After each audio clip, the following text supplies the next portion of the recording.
আজকের টপিকটি যারা ইউকেতে রাজনীতি করেন এবং সাধারণত বাংলাদেশের বিভিন্ন ইস্যু নিয়ে রাজনীতি করেন তাদের জন্য হয়তোবা গুরুত্বপূর্ণ হতে পারে। ভিডিওতে বলে রাখি, ভিডিওটি জনস্বার্থে আমি করছি। কাউকে অশ্রদ্ধা করে বা কোনো বিশেষ কোনো ব্যক্তিদের বা দলের প্রতি কোনো ধরনের অশ্রদ্ধা করে ভিডিওটি করছি না। আমরা অনেক সময় আমাদের নিজ নিজ দেশের বিভিন্ন ইস্যু নিয়ে বা কখনো কখনো যুক্তরাজ্যেরই কোনো বিষয় নিয়ে হতে পারে রাস্তায় একসঙ্গে দাঁড়াই, ব্যানার হাতে প্রতিবাদ করি, স্লোগান দেই, আমরা নিজের মতামত প্রকাশ করি এবং বেশিরভাগ ক্ষেত্রেই কিছু নিয়ম এবং শর্ত মেনে এই কাজগুলো যদি আমরা করি তাহলে কিন্তু সেটা নিরাপদ। কিন্তু ঠিক কোন মুহূর্তে একটি বৈধ প্রতিবাদ একটি আইনি সমস্যায় পরিণত হতে পারে জানেন? আপনাকে এই জানানোর জন্যই এই ভিডিওটি করা। এটা এক্সপার্ট ওপিনিয়ন নয়, আমি কোনো এক্সপার্ট নই। আপনার যদি কোনো ধরনের আলাদা কোনো ব্যাপার থাকে, কেস যদি ডিফারেন্ট হয়, আপনি একজন আইনজীবীর সাথে কথা বলতে পারেন। এটা জাস্ট ইনফরমেশন পারপাস আমি করছি, কারণ এটা এক ধরনের জনস্বার্থে বানানো ভিডিও। আমরা ইউকেতে থাকি, অনেক কম আত্মীয় স্বজন, আমরা অনেক সময় আমাদের এই দেশে আমাদের যথেষ্ট পরিমাণ আইন সম্পর্কে আমাদের নলেজ বা জ্ঞান থাকে না। আর তাছাড়া আমরা অনেক সময় প্রয়োজনের সাথে সাথে আইনজীবীর সাথে যোগাযোগ করাও আমাদের জন্য সহজ হয় না।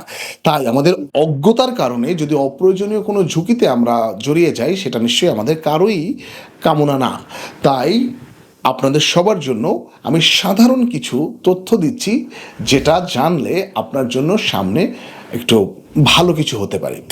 ইউকেতে বিভিন্ন পরিস্থিতিতে একটা শান্তিপূর্ণ বা বৈধ প্রতিবাদ ধীরে ধীরে আইনি সমস্যায় পরিণত হতে পারে। কখন সেটা আইনি সমস্যায় হতে পারে সেটি বলার আগে বলছি যে শুধু ব্যানার নিয়ে দাঁড়ানো বা এক জায়গায় জড়ো হওয়া বা স্লোগান দেওয়া বা শান্তিপূর্ণভাবে জড়ো হওয়া, যদি ওটাকে আরও স্পেসিফিক বলি, এটা কিন্তু ইউকেতে সমস্যা নয়। সমস্যা তখনই হয় যখন আপনি সীমা পার হয়ে যাবেন বা সীমানা অতিক্রম করবেন। এখন দেখবেন যে অনেক জায়গায় প্রতিবাদ করতে গিয়ে সিচুয়েশন অনেক সময় বিভিন্ন দিকে চলে যায়, কখনো কখনো পরিস্থিতি খুবই বদলে যায়। যদি আপনার পরিস্থিতি বা আপনার সমাবেশ সহিংস হয়ে ওঠে, যদি মানুষকে ভয় দেখানো হয়, যদি কারো সম্পত্তি আপনার দ্বারা ক্ষতি হয় বা যদি পুলিশের বৈধ নির্দেশ অমান্য করা হয়, তখন কিন্তু এই বিষয়টি আর সাধারণ প্রতিবাদ হিসাবে নাও দেখা হতে পারে। তাই এই সকল জায়গায় আমাদের সবচেয়ে বেশি কেয়ারফুল থাকতে হবে, কারণ তখন সেটি জনশৃঙ্খলা বা অন্য কোনো আইনে পরিণত হতে পারে। এবং এখানে আরেকটা গুরুত্বপূর্ণ বিষয় অনেকেই ভুলে যান যে যুক্তরাজ্যে বসবাসকারী সবাই কিন্তু ব্রিটিশ নাগরিক নন। অনেকেই নানান ধরনের ভিসায় এই দেশে বসবাস করেন। অনেক সময় গুরুতর অপরাধে দোষী সাব্যস্ত হলে তার প্রভাব যে শুধু আদালত পর্যন্ত সীমাবদ্ধ থাকবে তা কিন্তু নয়।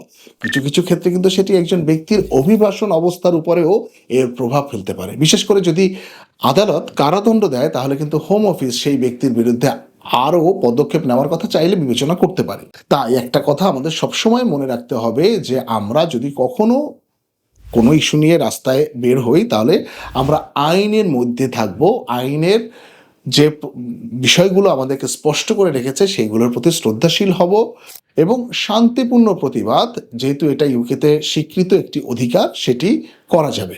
নিজেকে নিরাপদ রাখুন এবং বৈধ নয় এরকম কোনো কাজ থেকে দূরে থাকুন।